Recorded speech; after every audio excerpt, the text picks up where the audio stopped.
Marilah kita bersatu dalam doa. Tuhan Allah Bapa kami yang di surga, kami akan mendengar firman-Mu pada saat ini. Kuasailah hati dan pikiran kami, supaya firman-Mu dapat kami renungkan dan lakukan dalam hidup kami. Dalam nama Yesus kami telah berdoa. Amin. Ibu bapak saudara-saudara yang kami kasihi dalam Kristus Yesus, salam bagi kita semuanya. Marilah kita mendengar firman Tuhan khotbah Minggu tanggal 5 Juni 2022, yaitu Minggu Pentakosta yang pertama, yang tertulis dalam kitab Roma pasal 8 ayat 8 sampai ayat 11. Demikian firman Tuhan. Mereka yang hidup dalam daging tidak mungkin berkenan kepada Allah. Tetapi kamu tidak hidup dalam daging, melainkan dalam roh, jika memang roh Allah diam di dalam kamu. Tetapi jika orang tidak memiliki roh Kristus, ia bukan milik Kristus. Tetapi jika Kristus ada di dalam kamu, maka tubuh memang mati karena dosa, tetapi roh adalah kehidupan oleh karena kebenaran. Dan jika roh Dia yang telah membangkitkan Yesus dari antara orang mati diam di dalam kamu, maka Ia yang telah membangkitkan Kristus Yesus dari antara orang mati akan menghidupkan juga tubuhmu yang panah itu oleh rohnya yang diam di dalam kamu. Demikian jauh pembacaan firman Tuhan. Ibu bapak saudara-saudara, pada saat ini kita telah memasuki Minggu Pentakosta, hari pencurahan Roh Kudus kepada orang-orang yang percaya pada saat itu. Dan ini adalah menjadi cikal bakal kekristenan atau sebagai awal mula kekristenan pada saat itu di Antioquia. Dan topik minggu kita pada saat ini adalah hidup dalam roh. Tentu kalau hidup di dunia ini adalah merupakan sebuah pilihan bagi setiap orang, dan kita yang menentukan apakah kita akan hidup menurut daging atau hidup menurut roh. Itu semuanya adalah tergantung kepada pilihan kita semuanya. Tetapi setiap pilihan yang kita buat memiliki konsekuensinya masing-masing. Jika kita memilih hidup menurut daging, maka akhirnya adalah kematian. Dan ketika kita hidup menurut roh, maka kita akan memperoleh kehidupan yang kekal sesuai dengan firman Allah. Ibu bapak saudara-saudara yang terkasih, kita akan melihat dan menelaah apa itu hidup menurut daging dan apa itu hidup menurut roh.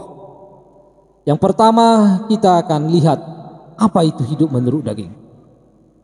Tentu bahwa di tengah-tengah kehidupan kita di dunia ini lebih gampang hidup di dalam daging dan lebih mudah dilaksanakan daripada hidup menurut roh, karena keinginan daging lebih nikmat dibandingkan dengan keinginan roh.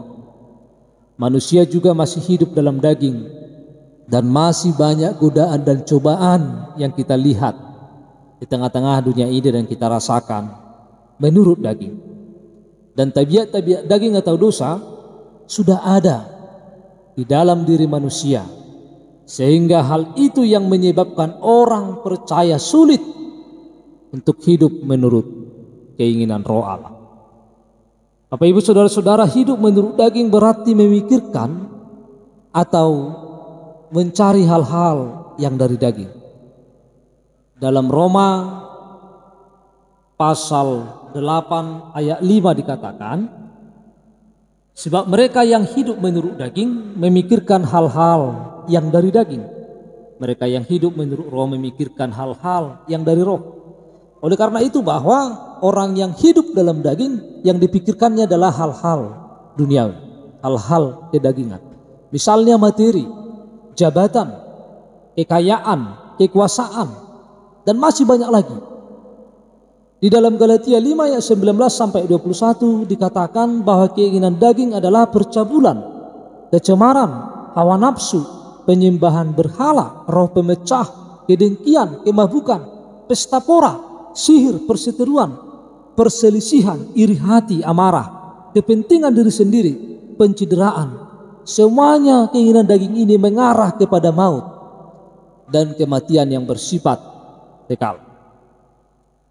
Keinginan daging adalah perseteruan dengan Allah atau pemberontakan terhadap Allah, karena ia tidak takluk kepada hukum Allah. Dia tidak menuruti hukum Allah. dia tidak mau mengiyakan dan mengaminkan firman Allah dalam kehidupannya. Perseteruan artinya adalah perlawanan, ada pemberontakan, dia melawan hukum Allah. Keinginan daging ini tidak berhubungan dengan hukumnya Allah. Hidup dalam hukum Allah adalah kekal, sedangkan hidup dalam daging adalah kematian. Oleh karena itu bahwa keinginan daging itu akan membawa kita kepada kehancuran, membawa kita kepada kematian yang kekal, tidak membawa kita kepada kehidupan yang telah disediakan oleh Yesus bagi kehidupan kita. Dan yang kedua, mari kita lihat apa itu hidup menurut roh Allah. Hidup menurut roh Allah artinya berarti memberi hidup ini dimerdekakan dalam Kristus Yesus dari hukum dosa dan hukum maut. Kita bisa melihat juga dalam Roma 8 ayat 2 dikatakan, roh yang memberi hidup telah memerdekakan kamu dalam Kristus dari hukum dosa dan hukum maut. Oleh karena itu bahwa roh hidup itu memberikan kita kemerdekaan dalam Kristus. Kita merdeka dari dosa, kita merdeka dari maut. Oleh karena itu bahwa dosa pada dasarnya membuat manusia akhirnya mengalami kematian. Namun akhirnya roh Allah itu menghidupkan kehidupan manusia dan melepaskan dari segala belenggu-belenggu dosa dan kematian. Roh Allah yang diam di dalam diri seseorang akan menghidupkan juga tubuh mereka yang panah. Ini yang kita lihat dari dalam ayat yang ke-11. Saya bacakan untuk kita semuanya. Dan jika roh dia, maksudnya roh Allah, yang telah membangkitkan Yesus dari antara orang mati, diam di dalam kamu, maka ia yang telah membangkitkan Kristus Yesus dari antara orang mati, akan membangkitkan juga tubuhmu yang panah itu oleh rohnya yang diam di dalam kamu. Ibu bapak saudara-saudara yang terkasih dalam Kristus Yesus, manusia yang sudah hidup dalam roh Allah, pasti mereka memikirkan hal-hal yang dari roh. Apa itu yang dari roh Allah?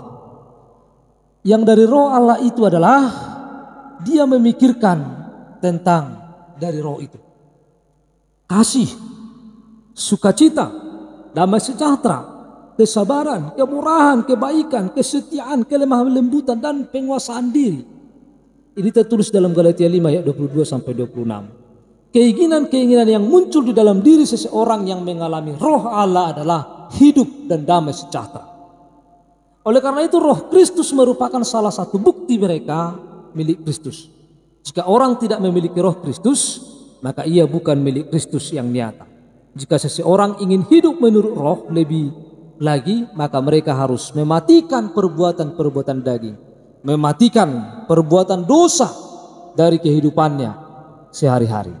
Maka gelar sebagai anak Allah diberikan kepada orang-orang yang dipimpin oleh roh Allah. Roh Allah yang menjadikan mereka anak Allah. Setiap orang yang hidup dalam roh Allah, mereka selalu berseru kepada Allah, dan mereka pasti mengatakan, ya Aba, ya Bapa. Ini dalam Roma 8 ayat 15. Ibu bapak saudara-saudara, itulah perbedaan hidup di dalam roh dan hidup di dalam daging. Hidup di dalam roh itu adalah akan memberikan kita kehidupan. Hidup di dalam daging adalah akan memberikan kita kematian yang kekal. Oleh karena itu, dua konsekuensi ini yang harus dijalani. Kalau kita memilih hidup dalam daging, maka konsekuensinya adalah bahwa kita akan mengalami kematian yang kekal. Tetapi kalau kita hidup dalam roh, maka kita akan mengalami kehidupan yang kekal. Kehidupan kita adalah bukan di tengah-tengah dunia ini. Roh Allah yang ada pada kita itu akan menolong kita, membimbing dan menuntun kita, menghibur kita ketika kita dalam pergumulan, ketika kita dalam kesusahan, ketika kita dalam duka cita, maka dia akan menghibur dan menguatkan kita dalam segala hal.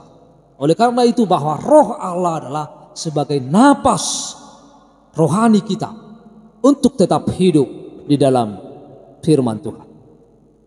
Maka roh Allah akan memberikan kita kehidupan yang akan menolong kita dalam segala hal, dalam segala kehidupan kita di tengah-tengah dunia ini.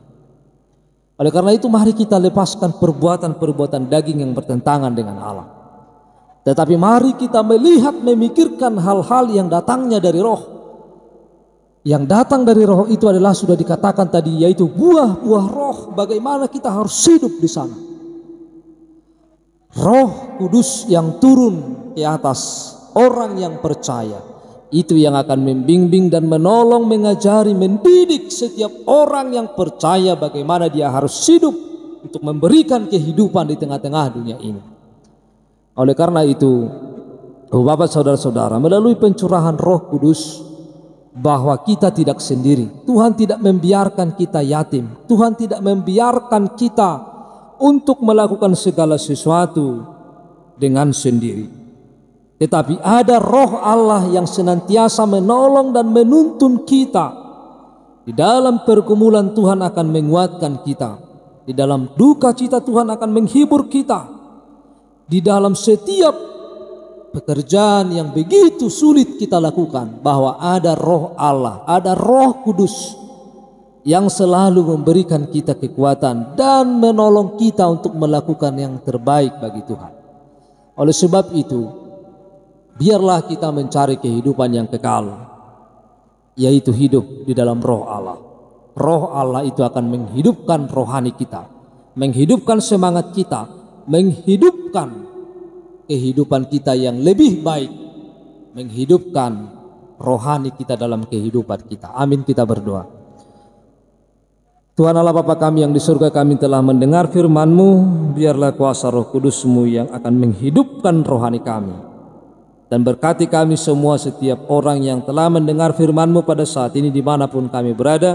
Biarlah Roh Kudus-Mu yang akan menolong kami semuanya, sehingga dengan Roh-Mu kami dapat hidup dengan sukacita bersama dengan Tuhan, karena Roh-Mu telah Engkau utus bagi kami untuk menolong kami semuanya. Berkati kami semuanya Tuhan. Di dalam nama Kristus Yesus kami telah berdoa. Amin.